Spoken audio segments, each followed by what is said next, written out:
Hi, ഇപ്പം നമുക്ക് ഒരു അക്വേറിയം ഇവിടെ രണ്ടായിട്ട് തിരിച്ചത് ആകെ അലങ്കോലമായിരിക്കുന്നത്. അത് നമുക്കൊരു ബെറ്റ ഫിഷ് സെറ്റപ്പ് ടാങ്ക് ആക്കി എടുക്കണം. കണ്ടോ, ഇതാണ് ബെറ്റ ഫിഷ് ഞാൻ പിടിച്ച് കൊണ്ടുവന്നിട്ടുണ്ട്. അക്വേറിയം ആകെ നാശമായിട്ടാണ് ഇരിക്കുന്നത്, ആകെ അഴുക്കൊക്കെ ആയിട്ട്. അത് നമുക്ക് നന്നായിട്ട് തുടച്ച് ക്ലീൻ ചെയ്ത് എടുക്കണം.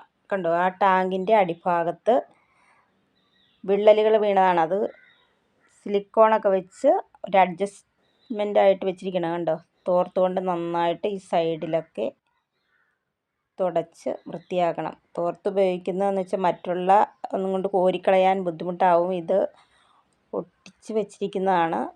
അത് നല്ല ഹൈ വെയിറ്റ് ആയതുകൊണ്ട് നമുക്ക് പെട്ടെന്ന് വെള്ളം ഒഴിച്ച് കമഴ്ത്തിക്കളയാനൊക്കെ ബുദ്ധിമുട്ടാവും. അതുകൊണ്ടാണ് ഇതുപോലെ തുടച്ചെടുക്കാമെന്ന് വിചാരിക്കുന്നത്. സൈഡിലൊക്കെ ആൽഗകൾ പിടിച്ച് ഉണങ്ങിയിരിക്കുകയാണ്. അതൊക്കെ നന്നായിട്ട് നനവ് വെള്ളത്തിൽ മുക്കി തുടക്കുവാണ്. ആ ചില്ലിനൊക്കെ നല്ല ഗ്ലേസിങ് കിട്ടുമ്പോഴാണ് നമ്മുടെ ഫിഷുകളെയൊക്കെ ഇതിലേക്ക് ഇടുമ്പോൾ നമുക്ക് ആസ്വദിക്കാൻ പറ്റുള്ളൂ. ഉണ്ടോ, 2 റൂമായിട്ട് തിരിച്ചിരിക്കുകയാണ്. 2 റൂമും വൃത്തിയായിട്ടുണ്ട് ഏകദേശം. സൈഡിലൊക്കെ ചേർന്നിരിക്കുന്ന അഴുക്കുകളൊക്കെ നമ്മൾ നന്നായിട്ട് തുടച്ചെടുക്കണം. അപ്പോൾ ഈ ടാങ്കൊക്കെ നന്നായിട്ട് ക്ലീൻ ആയിട്ടുണ്ട്. ഇനി നമുക്ക് ഇതിലോട്ട്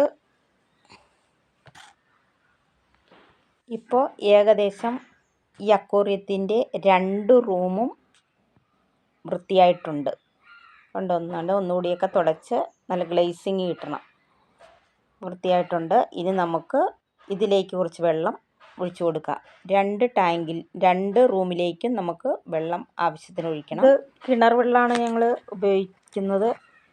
അതിലും നല്ല വെയിലൊക്കെ കൊള്ളുമ്പോഴാണ് വെള്ളത്തിന് നല്ല തെളിച്ചം കിട്ടുന്നത്. അപ്പോൾ ഈ കൊണ്ടുവന്ന് വെച്ചിരിക്കുന്ന ബെറ്റ ഫിഷിനെ നമുക്ക് 2 ടാങ്കിലേക്കും ഇടത്തക്ക രീതിയിലുള്ള വെള്ളമാണ് നമുക്ക് ഇതിലേക്ക് ആഡ് ചെയ്യേണ്ടത്. അപ്പോൾ ആ വെള്ളം ഏകദേശം ഒരു പകുതിയോളം ഭാഗം മതിയാകും വെള്ളം 2 ടാങ്കിലേക്കും ഏകദേശമായിട്ടുണ്ട്. ഇതിലോട്ട് നമുക്ക് കല്ലുപ്പും കുറച്ച് കളറുള്ള കല്ലും അതുപോലെ പ്ലാന്റ്സ് അങ്ങനെയുള്ള എന്നിട്ടൊക്കെ വേണം നമുക്ക് ഈ ടാങ്കിലോട്ട് നമുക്ക് മീനുകളെയൊക്കെ ഇട്ട് കൊടുക്കാനായിട്ട്. അതിനായിട്ട് കുറച്ച് കല്ലുപ്പ് കൊണ്ടുവന്ന് വെച്ചിട്ടുണ്ട്. അത് നമുക്ക് ഇപ്പോൾ ഏകദേശം വെള്ളം ക്ലീൻ ചെയ്ത് അക്വേറിയമൊക്കെ സെറ്റപ്പ് ആക്കണമെന്ന് വിചാരിച്ചിട്ട് കുറച്ച് ദിവസമായി. അപ്പോൾ ഇന്നെന്തായാലും ടാങ്കിലൊക്കെ ഫിഷൊക്കെ നിറഞ്ഞ് കിടക്കുന്നത് കണ്ടപ്പോൾ ഈ അക്വേറിയത്തിലേക്ക് നമുക്കും കുറച്ച് ഇടാമെന്ന് വിചാരിച്ചാണ് ഇന്ന് ഇങ്ങനൊരു സെറ്റപ്പ്. അപ്പോൾ 2 റൂമിലും വെള്ളം പാകത്തിനായി. ഇനി നമുക്ക് കല്ലുപ്പ് 2 കള്ളിയിലേക്കും കുറച്ച് വീതം ഇട്ട് കൊടുക്കാം. ഇനി ഇതിൽ ഏകദേശം നമുക്ക് ഈ വൈറ്റ് കല്ലുപ്പിൻ്റെ കളറിലുള്ള കല്ലുകളുണ്ട്. ആ കല്ലുകൾ നമുക്ക് ഇതുപോലെ 2 റൂമിലേക്കും നിരത്തി നമുക്ക് ഇട്ട് കൊടുക്കണം. ഉണ്ടോ, ഇതിൽ നിരത്തി ഇട്ട് കൊടുക്കാം. അങ്ങനെ ഇന്ന് 2 റൂമിലേക്കും നമുക്ക് ഇട്ട് കൊടുക്കുവാണ്. ഇത് നമുക്ക് അക്വേറിയം കടകളിൽ നിന്ന് വാങ്ങിക്കാൻ കിട്ടും. അതാണ് ഞാൻ ഇപ്പോൾ വാങ്ങിച്ചത്. ഇതിലേക്ക് ഇട്ട് കൊടുക്കുന്നത് ഉണ്ടോ, അങ്ങോട്ട് നിരത്തി നിറയെ കിടക്കുമ്പോഴാണ് അതിൻ്റെ ആ ഭംഗി വരുന്നത്. ഞാനിതുപോലെ പുതിയ ടാങ്കിലോട്ടൊക്കെ ഫിഷുകളെയൊക്കെ ഇറക്കി വിടുന്നതിന് മുമ്പായിട്ട് അല്പം കല്ലുപ്പൊക്കെ ചേർത്ത് ഇട്ട് കൊടുത്തതിന് ശേഷമാണ് ഞാൻ ഫിഷുകളെ ഇറക്കി വിടാറുള്ളത്. അതുകൊണ്ടാണ് ഞാൻ ഈ ടാങ്കിലോട്ടും ആദ്യം കല്ലുപ്പ് ഇട്ട് കൊടുത്തത്. ഈ വൈറ്റ് കളറിലെ കല്ല് നല്ല ഭംഗിയുള്ള കല്ലാണ്. അത് നമുക്ക് നിറയെ 2 റൂമിലേക്കും ഇട്ട് കൊടുക്കുവാണ്. അതിലേക്ക് കളറുള്ള കല്ലും ഉണ്ട്. അത് നമുക്ക് ഇതിന് ശേഷം ഇട്ട് കൊടുക്കണം. കുറച്ചൊക്കെ ഇട്ടിട്ടുണ്ട്.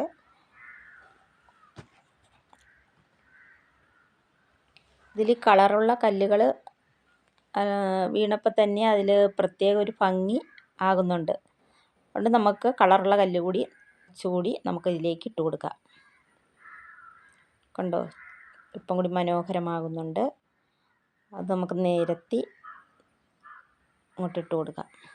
അതിൽ പ്ലാന്റ്സും വെച്ചിട്ടുണ്ട്.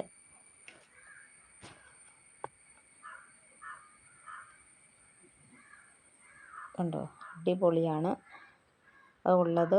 നമ്മൾ ഇതുപോലെ അക്വേറിയം കടയിൽ നിന്നാണ് ആ കളറുള്ള കല്ലുകളും വാങ്ങിയത്. എത്ര മനോഹരമായിട്ടാണ്. ഇനി ഇതിലോട്ട് നമുക്ക് ഈ ബെറ്റ ഫിഷിനെ അങ്ങോട്ട് ഇറക്കി വിട്ടാലോ.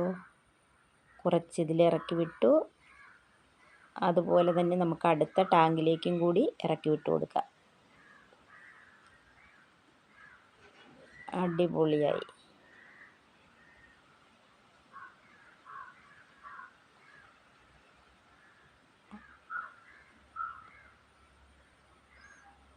സൂപ്പർ. അപ്പോൾ നമ്മുടെ ബെറ്റ ഫിഷ് ടാങ്ക് സൂപ്പറാക്കിയിട്ടുണ്ട്. എൻ്റെ പ്ലാന്റ്സൊക്കെ അടിപൊളിയായിട്ടാണ് വന്നിരിക്കുന്നത്. കണ്ടോ?